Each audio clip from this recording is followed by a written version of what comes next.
আসসালামু আলাইকুম সম্মানিত দর্শক, আজকে আপনাদের দেখাতে চলেছি ডিজিটাল খড় ও ঘাস কাটার জন্য কভার মেশিন। এই মেশিনটির সাহায্যে আপনারা কিন্তু খুব অল্প সময়ে নিরাপদ উপায়ে খড় ঘাস বিচুলি কাটতে পারবেন। আমাদের কাছে আপনার স্ক্রিনে দেখতে পাচ্ছেন, আমাদের কাছে কিন্তু খড় ঘাস কাটার জন্য চাকা মেশিন এবং কভারযুক্ত মেশিন রয়েছে। এই কভারযুক্ত মেশিনটি কেন কিনবেন? এখানে কিন্তু প্রচুর পরিমাণে সেফটি রয়েছে।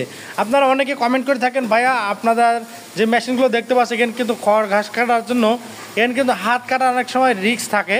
এই জন্য আমরা দর্শনা ইঞ্জিনিয়ারিং ওয়ার্কশপ আপনাদের মাঝে আজকে তৈরি করেছি এই নতুন একটি ভিডিও, যে এই মেশিনটির সাহায্যে খুব অল্প সময়ে অধিক পরিমাণ খড় ঘাস কাটতে পারবেন এবং নিরাপদ উপায়ে। তাই যারা কভার মেশিন সংক্রান্ত বিভিন্ন মতামত পেতে চান অবশ্যই আমাদের স্ক্রিনে থাকা নাম্বারে যোগাযোগ করতে হবে। আর আমাদের অর্ডার দেওয়ার নিয়ম, আমাদের স্ক্রিনে থাকা নাম্বারে যোগাযোগ করলেই আপনার নাম ঠিকানা মোবাইল নাম্বার দিলে আমরা কিন্তু সারা বাংলাদেশ বিভিন্ন কুরিয়ার সার্ভিসের মাধ্যমে সরাসরি ডেলিভারি দিয়ে থাকছি।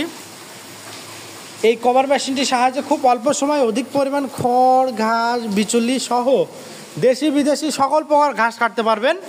আমাদের এই মেশিনটি আপনার কিন্তু মোটর ছাড়া এবং মোটর সহ দুইভাবেই ক্রয় করতে পারেন। আমরা সারা বাংলাদেশ সুন্দরবন কুরিয়ার সার্ভিস, করতোয়া, জননী, এসে পরিবহন এছাড়া বিভিন্ন কুরিয়ার সার্ভিসের মাধ্যমে সরাসরি ডেলিভারি দিয়ে থাকছি। তাই আর দেরি না করে এখনই স্ক্রিনে থাকা নাম্বারে যোগাযোগ করুন। এছাড়া আমাদের কাছে দেশি বিদেশি মেশিনারিজের পার্টস সকল প্রকার কৃষি যন্ত্রপাতি বিক্রয়ের এক নির্ভরযোগ্য প্রতিষ্ঠান দর্শনা ইঞ্জিনিয়ারিং ওয়ার্কশপ।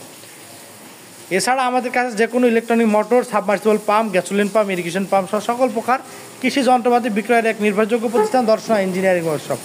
ভিডিওটি ভালো লাগলে অবশ্যই লাইক কমেন্ট শেয়ার করতে ভুলবেন না। দেখা হবে নতুন কোনো পর্বে নতুন কোনো ভিডিও নিয়ে। আর এইরকম কৃষি সম্পর্কিত নতুন নতুন ভিডিও পেতে আমাদের চ্যানেলকে সাবস্ক্রাইব করে আমাদের পাশে থাকবেন। দেখা হবে নতুন কোনো পর্বে নতুন কোনো ভিডিও নিয়ে।